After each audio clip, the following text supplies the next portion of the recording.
Salut, c'est Laurent de T-Tactical. Aujourd'hui, petite vidéo en intérieur, puisque aujourd'hui je vais aborder un thème qui est le tir à air comprimé. Donc il y a pas mal de trucs à dire là-dessus, donc ce sera une série de vidéos et il se pourrait qu'il y en ait quand même quelques-unes. Je me suis dit, vu les quelques questions que j'ai reçues à ce niveau-là, que ce serait pas mal de traiter le sujet effectivement.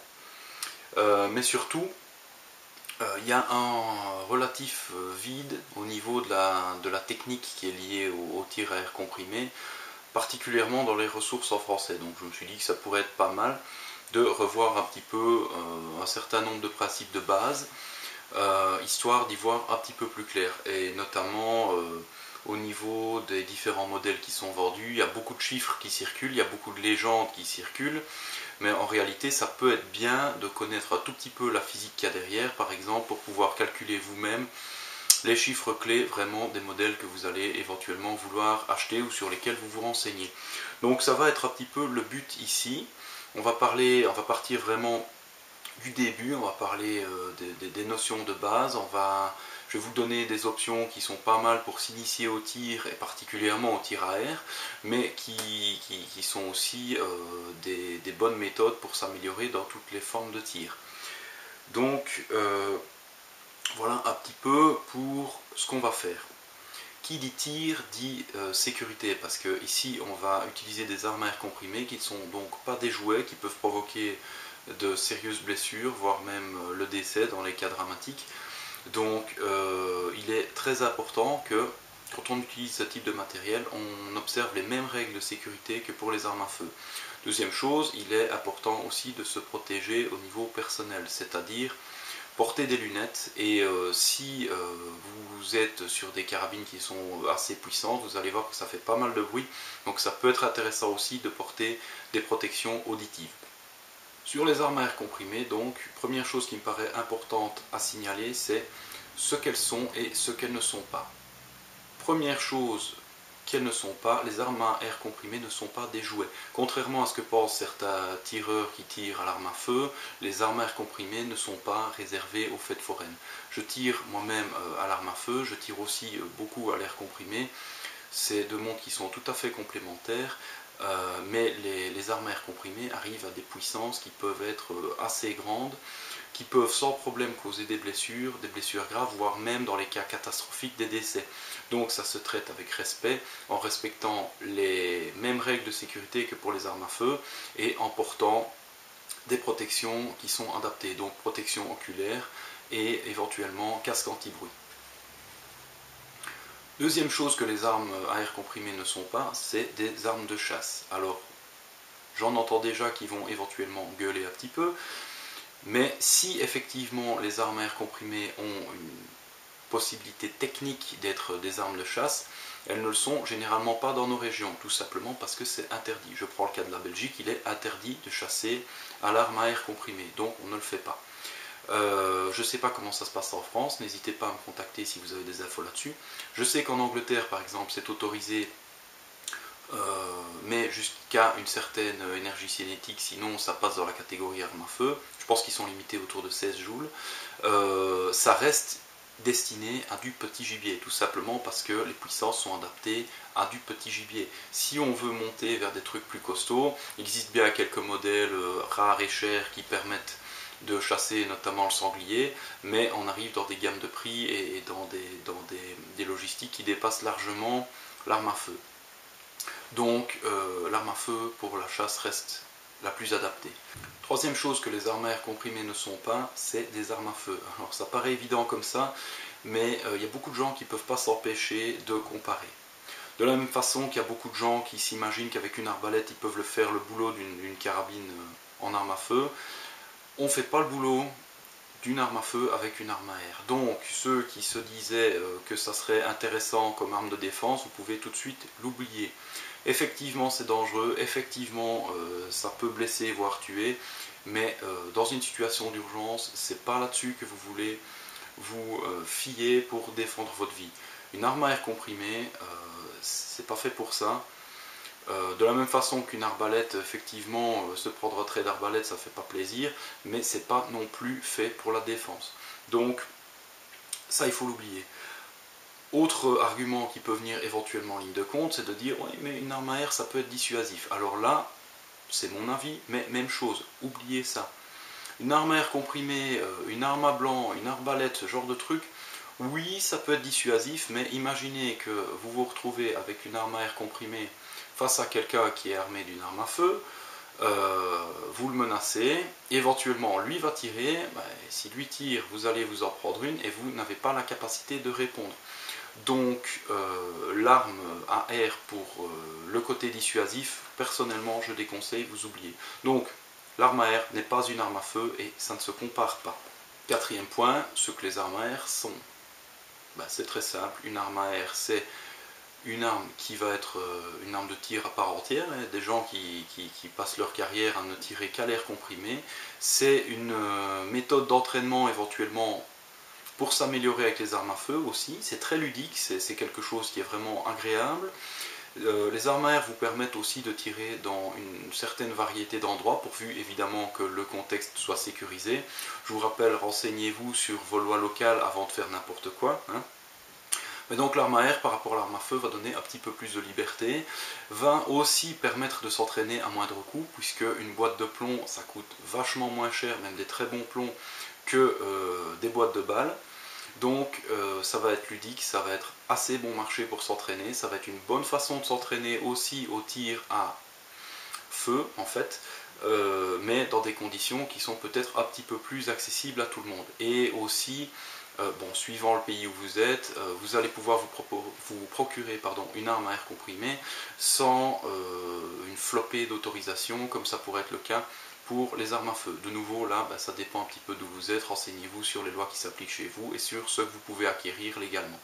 Au niveau des bases qui sont importantes à connaître, je vais balayer rapidement les différents types d'armes à air comprimées qu'on peut trouver dans le commerce. Évidemment, on ira plus en profondeur sur les différents types, mais je vais vous donner quelques indications là-dessus. Donc le premier type, celui qu'on rencontre généralement le plus souvent, c'est les armes dites à piston-ressort. C'est-à-dire que vous avez à l'intérieur un ressort qui va se comprimer, qui actionne un piston rempli d'air et qui va projeter le plomb. Alors, en général, ça se présente sous une forme classique, c'est-à-dire une carabine dont vous allez ouvrir, faire basculer le canon. Quand vous faites basculer le canon, ça repousse le ressort en arrière à l'intérieur de la carabine. Vous mettez un plomb, vous refermez, vous tirez. C'est aussi simple que ça, une action et c'est prêt. C'est monocoup. Dans cette catégorie, vous allez trouver aussi des armes dans lesquelles le ressort en question a été remplacé par un piston rempli de gaz qui va se comprimer et se détendre pour projeter de la même façon l'air qui est dans un autre piston. La méthode d'armement peut varier, c'est-à-dire que vous avez des carabines de ce type avec un levier sous le canon pour l'armer, avec un levier sur le côté du fût de l'arme, mais basiquement ça reste le même principe. Donc ça c'est tout ce qui est piston-ressort. Deuxième type que vous allez pouvoir rencontrer, c'est les armes à CO2. Donc là ça va être des petites cartouches de CO2, petites cartouches argentées qu'on voit souvent. Vous allez mettre ça dans une partie de l'arme, vous allez serrer, ça va percer la cartouche et vous aurez une autonomie de quelques coups qui peut être de l'ordre d'une cinquantaine de coups en général. On trouve ça plus régulièrement dans les pistolets à air comprimé. Ça a des avantages, ça a des inconvénients, notamment la précision n'est pas top, la sensibilité aux conditions, c'est-à-dire que s'il fait froid ça va fonctionner différemment de s'il fait chaud. Donc c'est une technologie que personnellement j'aime pas trop si on veut faire du tir un petit peu précis, un petit peu à longue distance. Troisième type que vous allez pouvoir trouver régulièrement, c'est les carabines dites multipompes.